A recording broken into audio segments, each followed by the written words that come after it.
LegalizeFreedom.com. Why are we here? Where do we come from? Where are we going? From the nature of reality to the future of humanity.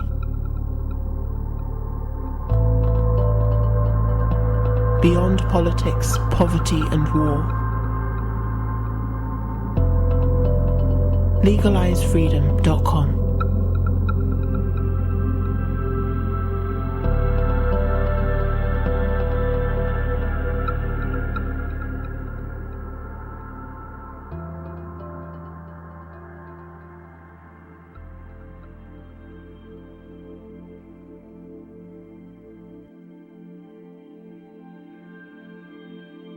Greetings and welcome once again to LegalizeFreedom.com. I'm your host Greg Moffat, and my guest today is Mitch Horowitz, who joins us to discuss his book, The Power of Sex Transmutation. For most people, sex is simply about pleasure or procreation, and sometimes a bit of both. But what if I told you that it holds the potential to transform your entire life and help you achieve your ultimate hopes, dreams, and ambitions? A man will do almost anything, go to almost any lengths, to get a woman he truly desires. Drive, determination, creativity, and ingenuity suddenly appear to be at his fingertips as he pursues his passion. Now, imagine just what might be possible were he to apply this energy and imagination to other parts of his life. Sexual desire is the most powerful urge most of us will ever experience. Over 80 years ago, positive thinking pioneer Napoleon Hill, in his seminal self-empowerment book Think and Grow Rich, set out ways to transform this desire and use it in pursuit of your goals. He called this technique sex transmutation. It was, and remains, the most intriguing, powerful, and misunderstood idea in Think and Grow Rich. Listen on and discover one of the least discussed dimensions of how your thoughts and intention help shape your reality. Hello and welcome, Mitch, and thank you so much for joining us once again on LegalizeFreedom.com. Thank you, man. Great to be here. Now, Mitch, today we're going to be talking about a little book that you issued recently. It's entitled The Power of Sex Transmutation, How to Use the Most Radical Idea from Think and Grow Rich. Now, in my recorded introduction, I've said a little bit about who Napoleon Hill was, what Think and Grow Rich is. So I've set that out for listeners who are unfamiliar, but perhaps just in your own words, you could say a little bit about how this came about, because I think I might be paraphrasing you here, but you said that this chapter in Napoleon's book was the most controversial and misunderstood. You delivered a talk on this, and you've obviously decided it's important enough to condense into this little book. So just in your own words, say how this came about and why you think this particular chapter is so significant. Sure.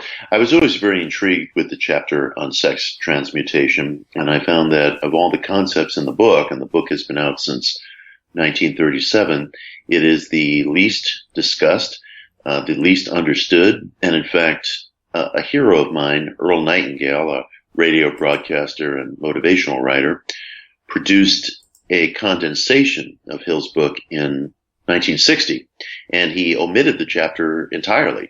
It was replaced by a rather mediocre section on the subject of enthusiasm, which I suppose was intended as a euphemism for sex energy. And I realized that it's a chapter that even in the 21st century, people are uncomfortable discussing, and yet it represents a very powerful practical application of an esoteric idea that can be found in Taoism, in Kabbalah, in Vedic thought, today in chaos magic, ceremonial magic, in my own brand of anarchic magic. And it's funny, we tend to look upon Napoleon Hill nowadays as a very familiar figure. Some people tend to see Think and Grow Rich as metaphysics with training wheels, so to speak. And yet I've also had people who practice chaos magic and other forms of sex magic come to me and say, Hill's chapter on sex transmutation, on using sexual energy as a springboard for actualization, for creativity, for causation, is one of the best, most practical things that's ever been written on the topic. And I decided it was time that our culture had a clearer, more practical, applicable exploration of the material in that chapter, because it's quite extraordinary. So that's why I wrote this short book on sex transmutation. Well, hopefully listeners here will be able to get something out of this. Certainly they will if they are already interested in and have read about mind metaphysics, new thought, power of positive thinking, whatever you want to call it. But I also hope that some people listening here who don't necessarily know anything about any of that will find this of interest with regard just to the sexual urge, the single most powerful urge in human beings. Some people dispute that, but that's their prerogative. And in the chapter in Hill's book, he starts out describing it basically that, this sort of sexual drive in us has three basic purposes or potentialities. The first, obviously, the propagation of the species. Second, the maintenance of health. As a therapeutic agency, it has no equal. That kind of sounds a bit archaic language now, but rather clinical, yes. Yes, but I think sexual, but I think we all understand. Even if it's self-love, I think we all understand the value of that. And yes. But then it suddenly makes this what seems to be quite a leap. The third is the transformation of mediocrity into genius through transmutation. Now that sounds like it's almost from another book. Yes. But that certainly, for me, just in those three purposes he sets out, really, really boils it down. You can make babies, you can have fun, or you can potentially become a genius. And it's like, wow, okay, so, and those are the choices in life. Exactly. Now, in the early version of Think and Grow Rich that I had, in our first interview, I described how I read on the front, now fully restored. And I thought, I wonder what they mean by that. And amongst the sort of esoteric material that had been removed from some earlier editions, as you mentioned earlier, the whole sex transmutation thing was gone from some of these earlier versions. And it was one of the chapters that really captured my imagination as well, because we all, any of us, we understand this urge. Well, I say something we misunderstand, but we feel it, perhaps I should say, rather than understand it. And so the nub of it is, as from Hill's perspective, and you can expand on this, is that, again, we're talking about men often in this because that was the age that he was writing in, and many of the eminent industrialists and academics and other people he studied were men. So bear with us, listeners, if we keep saying men and man, but men will do anything for, a woman, really, to get her, to keep her, whatever it happens to be. And this is about redirecting that energy, using that energy, which is incredibly creative because the schemes, the ideas, the energy that men will put into pursuing a woman is incredible, quite often unlike anything else they pursue in life. And it's like, well, what if you could pursue goals with that vim and vigor all the time? Imagine what you could do. And even men of no notable achievement may find at some point in their life that they've gone to extraordinary lengths way beyond anything they ever have in pursuit of a woman. Yes, and there's a lot to unpack there, but the message that I want to get across to your listeners is that if they are intrigued by this, and it's almost impossible not to be intrigued by this topic, as with so many things having to do with sexuality, it's very, very simple to try, and it doesn't require any kind of a radical change in one's intimate life. Quite the opposite. It's very private. It's exquisitely simple.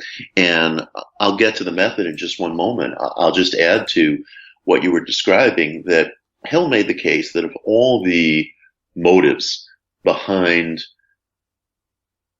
human life, of all the urges, imperatives and urgencies that we feel and that we experience in life, of which there are many, he felt that the chief motive driving the human being is sexuality, is the search for sexual satisfaction, sexual procreation, physical pleasure, a sense of partnership, intimacy. And as you were alluding, individuals will do almost anything to those ends. Now, he felt there were lots of other motives in life: love, money, the wish to be appreciated, the wish for fame, power, all kinds of resources and so on, creative expressions. But he felt that if you really survey the human situation, both historically and in terms of the behavior of yourself and individuals that you might encounter on the walk of life, you'll almost always find that sexuality, whether acknowledged or not, is the most powerful, most intense motive that people experience in life. And in fact, they will risk their entire careers. They will risk their well-being. They will risk the well-being of others to satisfy this urge.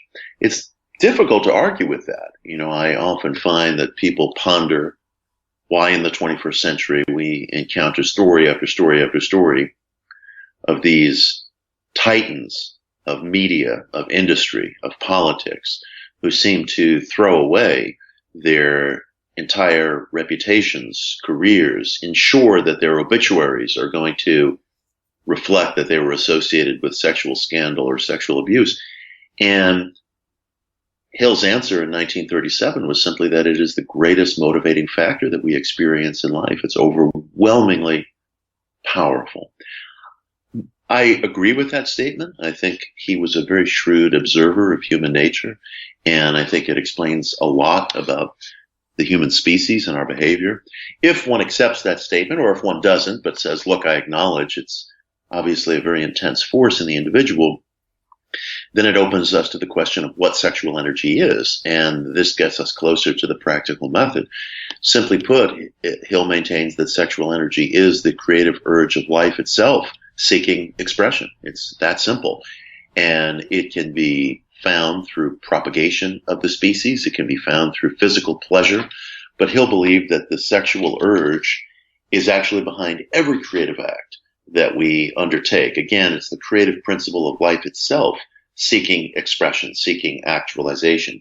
And we mistakenly limit our sense of sexuality to either the question of procreation or physical pleasure. Certainly, it's bound up with both those things intrinsically, but Hill maintained that every time you are performing an act of salesmanship, every time you are creating a work of art, every time you are completing a cherished project of whatever nature, could be something domestic, could be something career-related, could be any number of things. Anytime you are dedicating your energies to the actualization of a cherished project, you are using and experiencing sexual energy. And again, this being the creative urge of life itself, seeking expression. And his counsel is that if you become aware of that, you can actually elect to place these sexual energies at the back of whatever task you choose to at any given moment through a simple act of shifting your attention away from the physical satisfaction of the sexual urge and shifting your attention towards whatever task at hand it is that you wish to complete.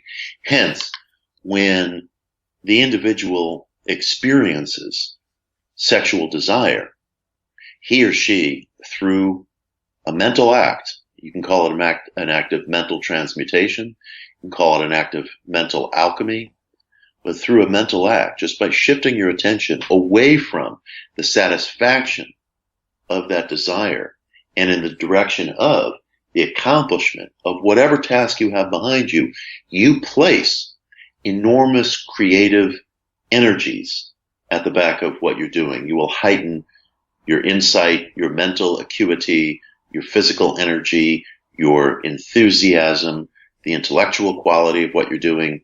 Now, he makes the case, and this may be somewhat hyperbolic, but he makes the case, as you were alluding earlier, that the transmutation of this sexual energy into a more generalized creative energy focused on a given project can elevate a person from ordinary intellectual means to the echelon of genius. Now, that is quite a bold claim to make, and that's not the language that I use.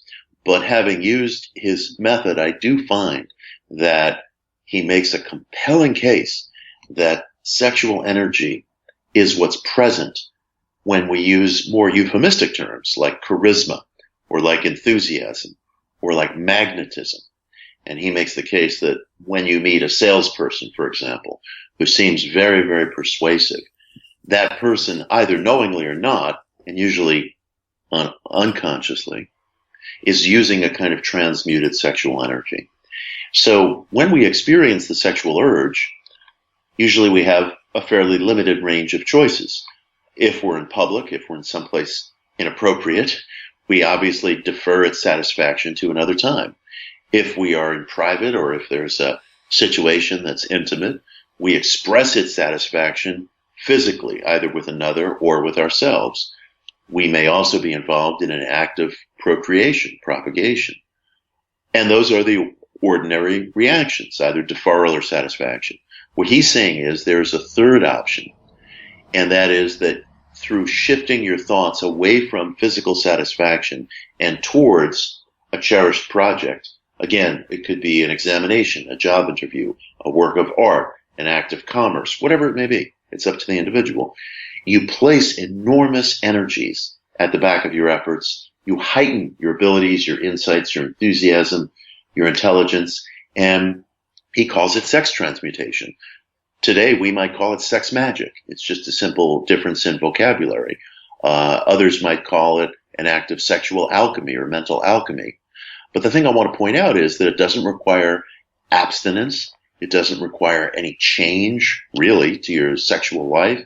It allows you at moments that you, the individual, choose, without telling anybody, in a completely private way, to mentally elect, to redirect attention away from sexual satisfaction, sexual pleasure, and towards the use of that sexual urge, energy, imperative to successfully complete a chosen task.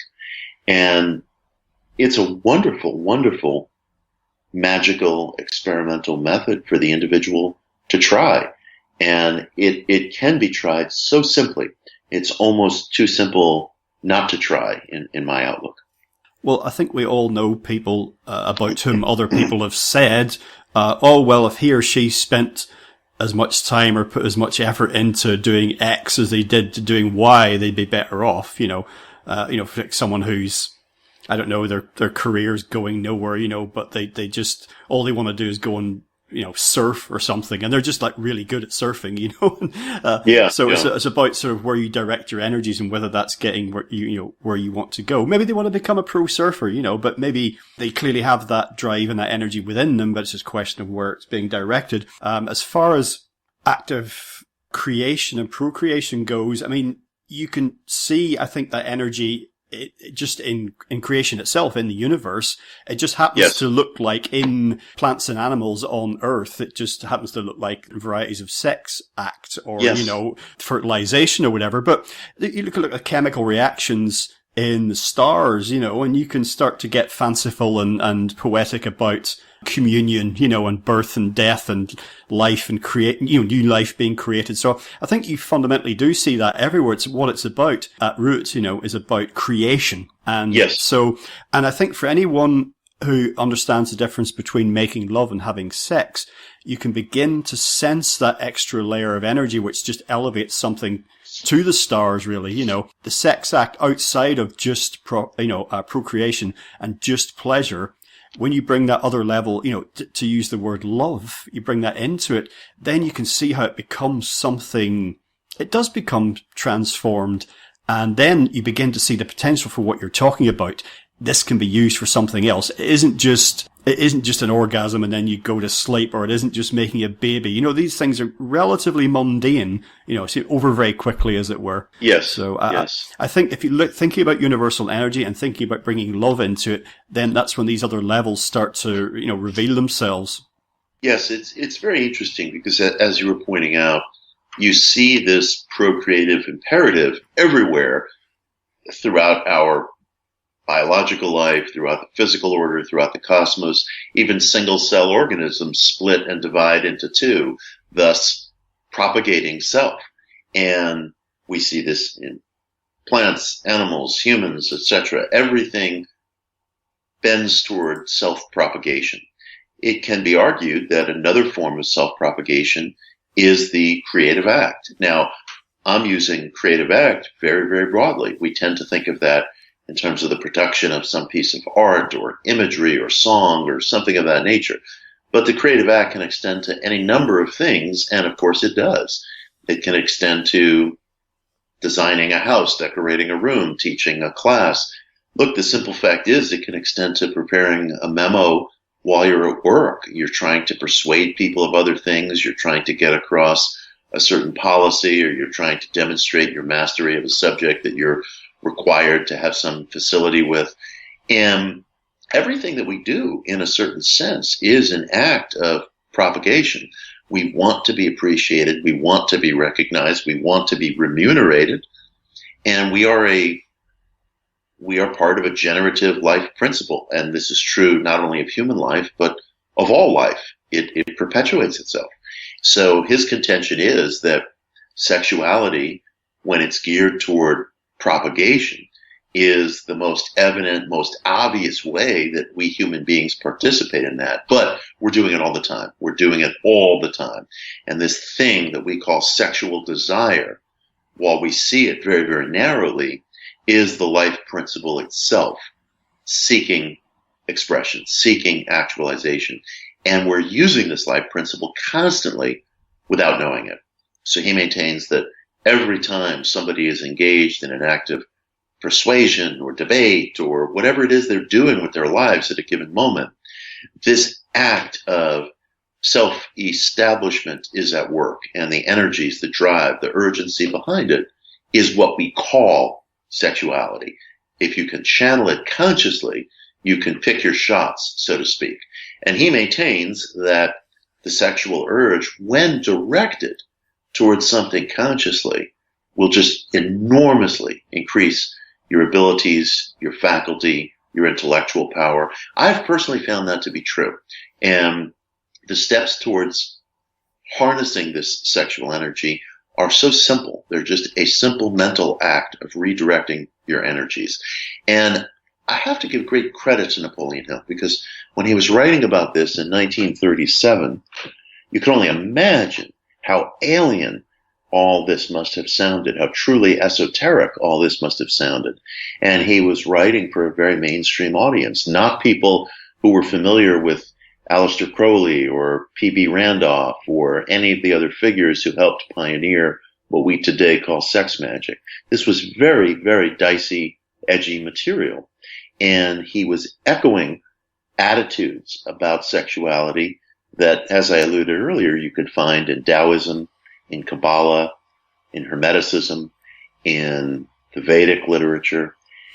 And it's something that he seems to have come to largely himself. But I'm always very intrigued when people who are separated by vast stretches of time, geography, language, outlook, culture, come to similar conclusions. I always watch for that. I feel like there's something very, very valuable in that breadcrumb trail, so to speak. The fact that somebody writing in 1937 from a very mainstream perspective was echoing certain outlooks and attitudes that you find in some of the perennial traditions, and seemingly coming to it on his own, in his own language and his own style, I think it's suggestive that he was onto some sort of primal truth. Oh, absolutely, because it's one thing to reinterpret and rebadge and repackage, for example, esoteric ideas for a mainstream audience. It's another, as you say, to basically come to the same conclusions yourself in different language, different words, in a different time.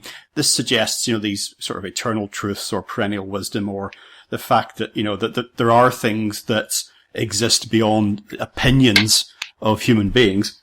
Yes. Just briefly thinking about the sort of some of the positive and negative dimensions of sexuality. I mean, Hill states, and it should be clear to anybody who's alive, that the sexual urge, well, contrary to some people's opinions, but it cannot and should not be submerged or eliminated. Yes. You can't just remove this. And in fact, going beyond that, as we've touched upon when I was talking about making love as opposed to having sex, this whole experience in its vastness and complexity really can enrich the mind, body and spirit of a human being. And we see what happens in various situations and in cases when it is the urge it cannot or is not fulfilled, or it's denied, or whatever it happens to be. And we can all think of examples of this, individual, institutional, cultural, whatever. So this is something to be celebrated, but equally it is something that very often is a lowest common denominator affair, and the shortest route is taken to fulfillment. I'm thinking now of the lab rats who,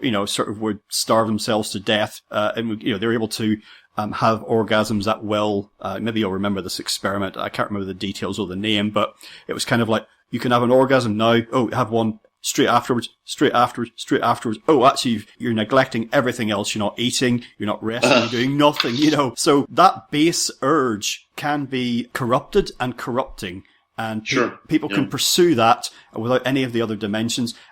In the world of the internet, we see the profusion of pornography now. So you can definitely debase and lower yourself through sexual expression, even if your expression is not perverted or against any sort of societal norms or whatever it happens to be. So how elevating this can be, how enriching, how essential, but equally it can be debasing, can reduce that person, and they can get completely lost in that. Apropos of the internet, I'm not sure we would have the internet in its current form if it weren't for sexuality. I'm not sure the internet would have arrived on schedule if it weren't for sexuality. It's amazing the extent to which sexuality drives technology as well. I'm presuming the most popular things online are pornography, weather, and sports, probably in that order. And then, of course, there's the various social media and gossip and things like that. But it's astounding the extent to which new technologies get developed and rendered more advanced by the desire to channel media over these things. And that media, let's face it, very, very often is sexual or pornographic in nature. Where did pay-per-view come from? Where did all the various home media delivery services, from beta to VHS to DVD come from? Of course, we're all watching movies and events and concerts and different things, but I would warrant that sexual content makes up a very, very large fraction of that and drives the economies of a lot of our media, frankly. You were talking about how sexuality can be misdirected, and that's something that Hill made careful note of in his book. And he said, look, if you accept my premise that the sexual urge is the most powerful motive in human life, you also have to understand how easily this urge can be misdirected into abusive or destructive behaviors. And of course, we see that in our own time. It's always existed, but there's a greater spotlight and magnifying glass now on things that used to be more surreptitious, more private. We see people who are widely considered to be, as I was saying earlier, these great titans of media, industry, politics, who engage in acts of sexuality that are either non-consensual, that are abusive, that compromise and hurt people around them, and that bring down their entire career, that bring down their entire lives. People used to marvel at the fact that a figure like Bill Clinton, a greatly popular president, by all counts, a brilliant man, profoundly charismatic man, compromised his entire presidency by having sex with an intern and then denying it. And people would say, wow, why would you risk toppling yourself from the pinnacle of world power just to have a sexual dalliance in the Oval Office with an intern? It seems almost hard to believe. But isn't that a parable of the whole human situation? Sexuality has been the back of wars. Sexuality has been at the back of murders. Sexuality is at the back of every love song, great work of art, sonnet, play, from Macbeth to a song by, Led Zeppelin that's ever been constructed. And it's interesting, we will see friends of ours, and sometimes we see this in our own lives, get involved in relationships that are destructive, that are just not good for the individual. And I'm sure your listeners themselves can summon up such times where they've done things like this. I can summon up such times where I've done things like this. It's like careening down the road in a car without brakes, knowing this is a terrible idea. This relationship is not productive. This relationship is not healthful. This relationship is not respecting of the dignity and the best things that I want to bring into the world. And yet we've all been in relationships that careen out of control. How do you explain that? Hill would say that is sexual energy that is deformed by a lack of constructive behavior, foresight, and so on. And you can't much blame the individual in many cases because we're driven by such terrible, there's such a sense of urgency. There's such a sense of need. There's such a sense of imperative. It gets the better of us. It just gets the better of us. Of course, none of that is an excuse for anybody to act out in ways that are abusive or non-consensual, which is the other side of this. You see entire lives that are malformed, people who are harmed because the sexual impulse has been allowed to strike like lightning without any control whatsoever, without any ethics, without any empathy, without any humanity. And Hill warned about this, and he said, this as above, so below. All of life is a polarity. All of life is a joining of opposites. This force that we've been describing as a creative force can also, if misused, be a destructive force. And that's part of the story of our time. So it's hard to argue with Hill's conclusions when you begin to unpack the implications of what he's talking about. Sexuality is the great creator and the great destroyer. In that sense, it has a great deal in common with the Hermetic insight, as above, so below.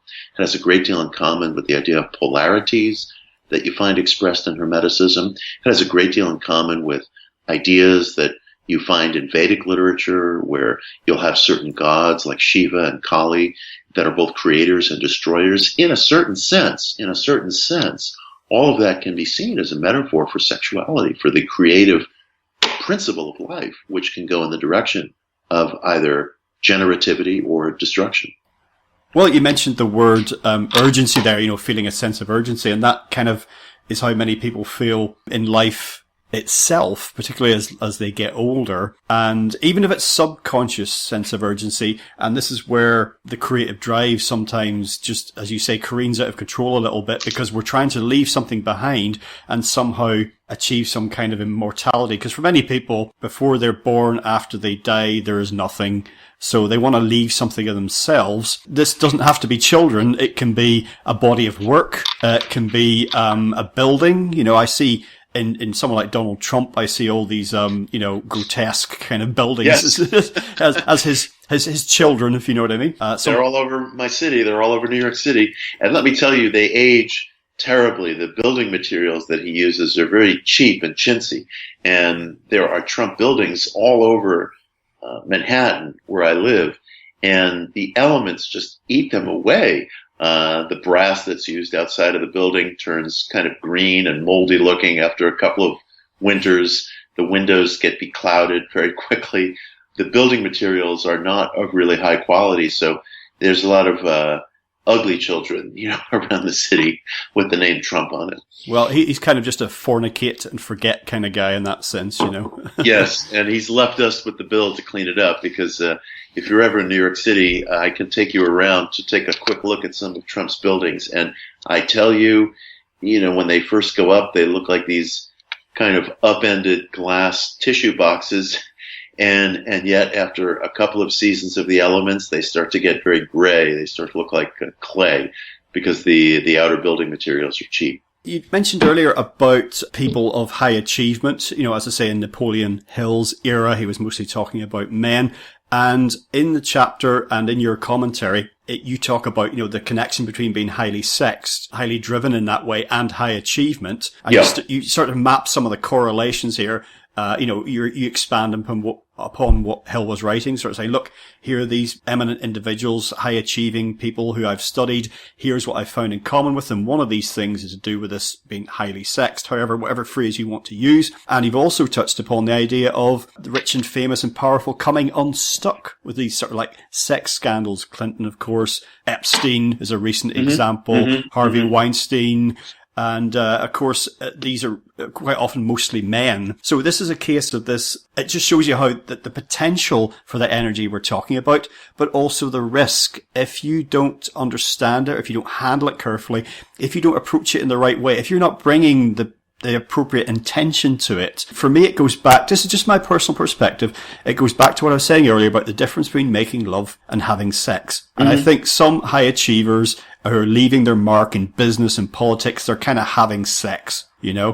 But some individuals that we can think about who've transformed themselves or the world around them or whatever, and they made love. They brought that creative energy in its most positive guise into the world. Yes, that's very interesting. It's a question of whether you're creating something that, first of all, has a certain reciprocity, whether you're creating something that forms some sort of circuitry that benefits other people around you. And one could look at that in terms of sexuality. One could look at that in terms of creation writ more largely. If a person is in a real relationship, if a person is in a consenting, respectful relationship, and there aren't these weird imbalances of power or things like that, I would say that's generative. That creates a circuit of good.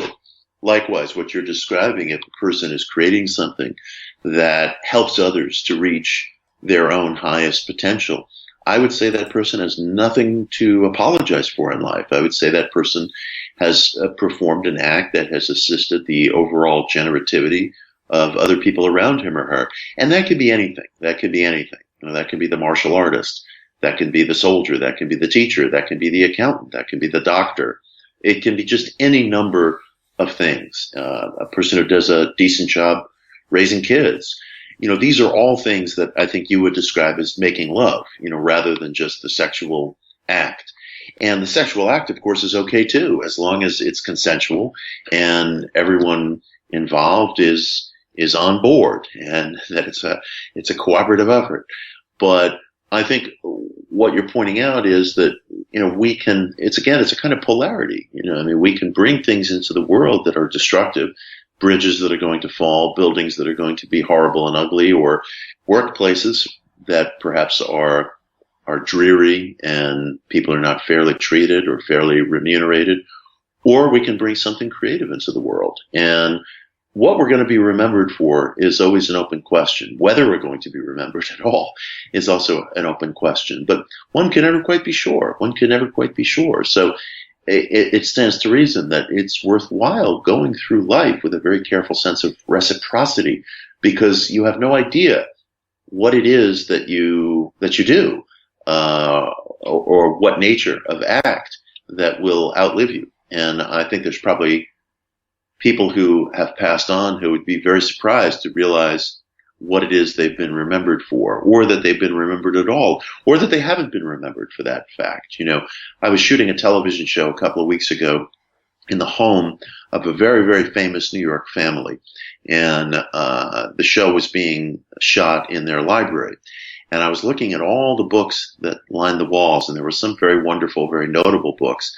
And yet there were a great many books that I recall from when I was young in the 70s, 80s, that loomed very largely over the culture, but are simply not read today. You know, I was asking myself just the other day, you and some of your listeners will remember the conservative political commentator William F. Buckley. He was also another very, very charismatic figure. When he spoke, it sounded like the angels were singing, regardless of whether one liked what he was saying or not. He loomed very, very largely over the culture, at least here in the United States. And it dawned on me, are any of his books being read at all today? Is anybody anywhere reading William F. Buckley? He was a personality of such prominence as I was growing up. And the man was almost preternaturally prolific, would turn out book after book, column after column, article after article. I couldn't tell you that a single one of his books is being read today in any but the most isolated quarters. It's strange. Sometimes very famous people will not in any way leave anything for posterity, whereas a figure named H.P. Lovecraft, you know, who died being thought of as this misanthrope who wrote for pulp magazines that was, you know, printed on paper as suggested by the name, that was the cheapest form of paper and that would break down very quickly. The man's being read everywhere today. You can't walk into a single bookstore. You can't walk into a single well-stocked library without finding a wide selection of Lovecraft books. These, of course, are extreme examples, but we just don't know what twists and turns life is going to take and whether our works are going to prove creative, destructive, or forgettable.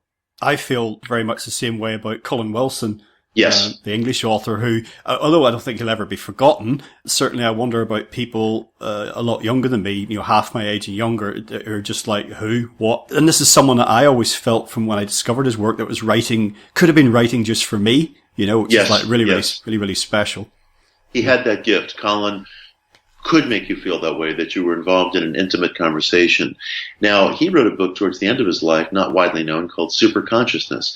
I read that book one weekend a few years ago, and I can't tell you how greatly it aroused me, how it filled me with joy and enthusiasm, because superconsciousness was Wilson's intellectual defense of optimism. And I thought it was just remarkable because he pointed out how our culture, Western culture in the late 20th century, actually throughout much of the 20th century, kind of gave itself over to this point of view that was promulgated by figures like a Bertolt Brecht or Samuel Beckett, that life at its foundation was grim, was a struggle, was suffused with ugliness, darkness, betrayal, difficulty.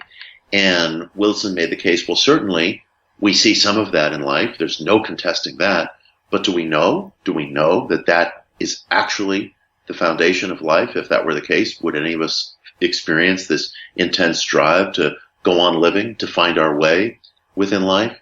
And he said, how do we know that the actual basic foundation of life is not the opposite of all those things?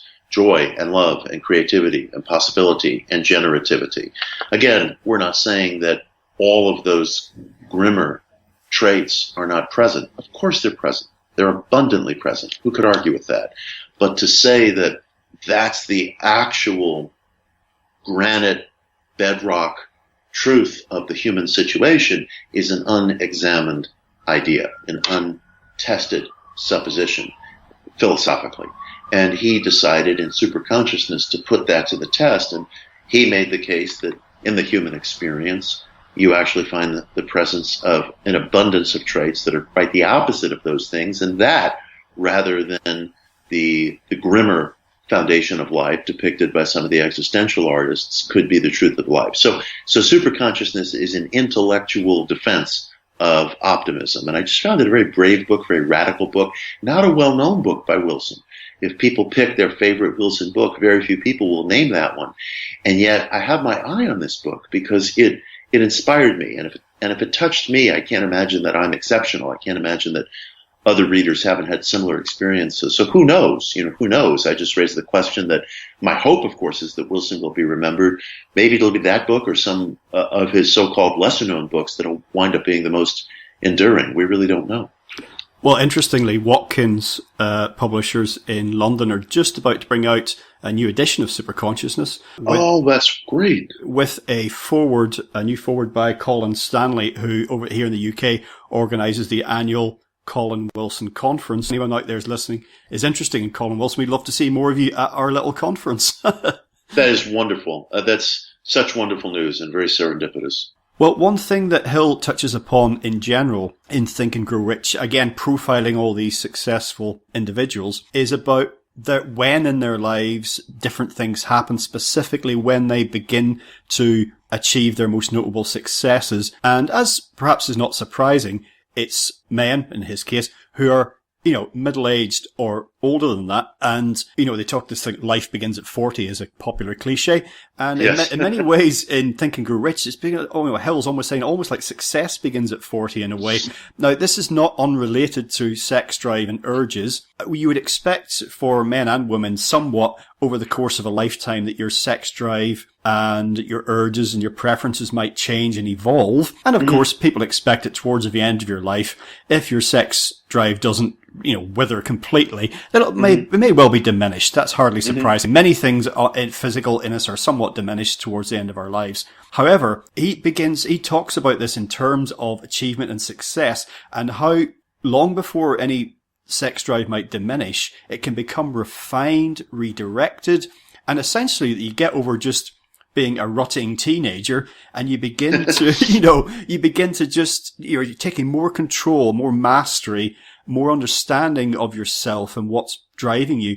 And that makes it easier and more likely that you'll be able to transmute some of this energy as you get older, specifically for men when you do pass 40. And that remains true today. To some extent, those sentiments of Hill's maybe are a little old-fashioned and reflect the time and the mores in which he existed. What he's suggesting is that when a person is younger, he or she is spending more time sowing their wild oats, so to speak, and then as they age, they experience a greater sense of focus, self-control, perspective, and some of the sexuality that they were just exploring for sport, perhaps, not only gets channeled more into solid relationships, but gets channeled more in the direction, either knowingly or not, of some of the tasks that they want to accomplish in the world. Hence his formula that men rarely succeed before the age of 40. And again, we use men only because that was the language that Hill was writing in an earlier generation, but he made it clear that he was talking about all individuals. He also references, as you mentioned before, that men who are highly sexed, to use his phrase, tend to excel. Now, I think that the sexual urge is felt in all people. Sexual urgency is felt and experienced by all people, whatever their proclivities, whatever their relationship situation. Unless we're talking about somebody in very advanced years, I would even say probably whatever age. So this is present for everybody, and it exists for everybody. And it's interesting to sort of watch the spell that a persuasive salesperson can work over you. Not necessarily somebody who is sexually attractive, but it can be a person of any gender or age. There are certain people who are just compelling, who have the ability to get their point of view across to us, to get what they want from us. And Hill would say that is sexual energy at work, what we call charisma, or the feeling that a salesperson maybe is flirting with us, even if there was no overt sign of that. We're getting a sense that there is some sexuality present there, transmuted in that transaction. There's one other dimension that somewhat gets touched upon in Hill's book. Certainly, there's things that you've written that overlap with this. And that's the idea that these drives have a physical manifestation that isn't limited just to sexual urges, sexual acts, or indeed other acts of creation, like starting a business or writing a book, or, composing an opera.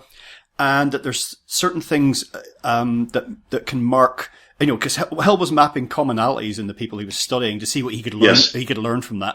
And Yes. the idea of personal appearance comes up. And for me, this is where some of your ideas and some of the ideas that you've developed and built upon from earlier thinkers overlap with what we might call more mundane success formulas.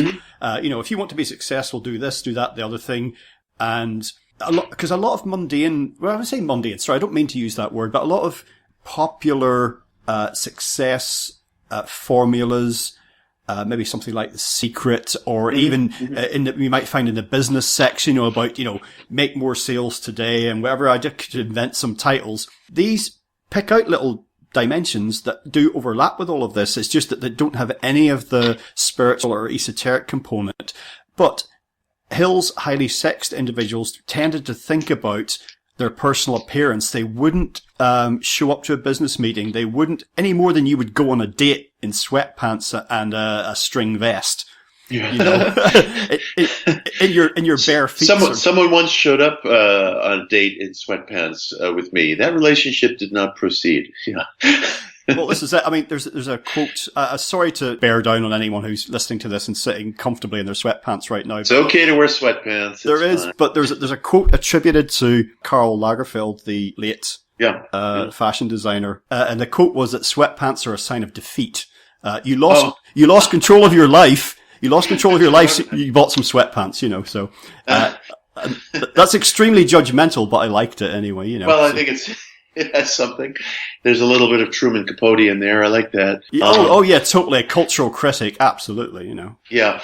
Look, you're making a very important point, and I think it deserves a hearing. First of all, earlier generations were told to dress for success in a very conventional way. You know, that usually meant suits and shine shoes for men, dresses or pantsuits for women. All of this is different today culturally, but the basic principle still holds. I think that I know from personal experience and from whatever I've been able to observe in the lives of other people who have inspired me, that if you cultivate a style of dress in which you feel comfortable, natural, self-expressive, in which you are telling the story about yourself that you want to tell, you will be happier, more persuasive, more confident, more charismatic, more magnetic. And this isn't a question of trying to conform to some social standard. In fact, it's quite the opposite. It's asking, what makes me most comfortable? What story do I want to tell about myself? Everything tells a story. And it's all a question of what story is getting conveyed when you walk into a room. It's really worth noting. And if I may even say, it can be a very enjoyable facet of life, asking what story you want to tell, what you wish to communicate. We have greater latitude and greater freedom than we think, even depending upon, some of this is impacted by where we live, what our responsibilities are, what our social surroundings are. But even acknowledging that, we have greater latitude than we realize in terms of crafting the story that we want to tell, apropos of what we wear and how we present ourselves. And it's really worth looking at that. And it's worth looking at that not just when we're going on a date or going into a job interview or going to an important meeting, but I think it's worth looking at that throughout the ordinary daily hours of life. And I think we neglect what we can say, what story we can tell about what we wear, about how we present ourselves. And when we're conveying the story that we want to tell, when we're presenting the image that we want to present, when we feel like ourselves, we're vastly more effective. We're vastly more persuasive. Our voice changes. Our physical manner changes. Our posture changes. Our mood even changes. Years ago, I got fed up with seeing myself on TV wearing a blazer standing in front of bookcases, looking like I was, Professor so-and-so from somewhere. Because that's not me. That's not me. It's not how I dress in day-to-day life. I wear T-shirts. And I started wearing T-shirts on camera, not because I was trying to make some bold statement, but just because I was wanting to feel comfortable, wanting to feel at ease, wanting to feel natural, wanting to appear in front of the camera the way I do in day-to-day life. And someone I love said to me, hey, you better watch out. If you're wearing T-shirts on some of these television shows, you're going to look kind of amateurish. You might find that invitations are going to dry up. And I said to her, you know what? I dig your concern, but I feel just the opposite is true.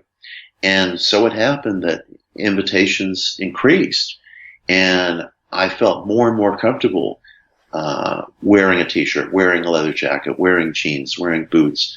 Not because I was trying to make any big point to anybody, but because I was doing the same thing on camera that I do in day-to-day life, and it made me feel much more comfortable, much more like myself, and more able to connect with the viewer because I was presenting myself in a more natural way, not with some kind of a front. We don't have to obey the rules. We don't have to obey the rules. And I really want to leave everybody with that impression, because while obviously you don't want to convey disrespect to other people, you don't want to show up at a funeral wearing a pair of flip-flops, but, the rules don't have the hold on us that we think they do. And I would ask every individual listening, what makes you most comfortable? What makes you feel most self-expressive? And is there anything stopping you from being that person all the time? Yeah, because I've seen loads of guys in all sorts of formal situations stuffed into a suit. They're not comfortable in it. It's not them. And they look bad.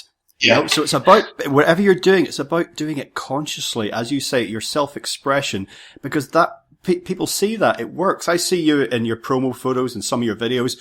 You got your hardcore punk t-shirt on, you got your leather jacket, and wearing it right now, and I'm just in my living room. And that's you, and that works. And people are not taking you less seriously because of that. On the contrary, because you're comfortable and you're doing all those things you describe, you're coming across well because you feel good about yourself. You feel yourself. So that's very important. And I want to give a shout out to, because I'm a fan of thinking about whether you're thinking about what you're eating, thinking about who you're comporting with, thinking about what you're doing every minute of the day.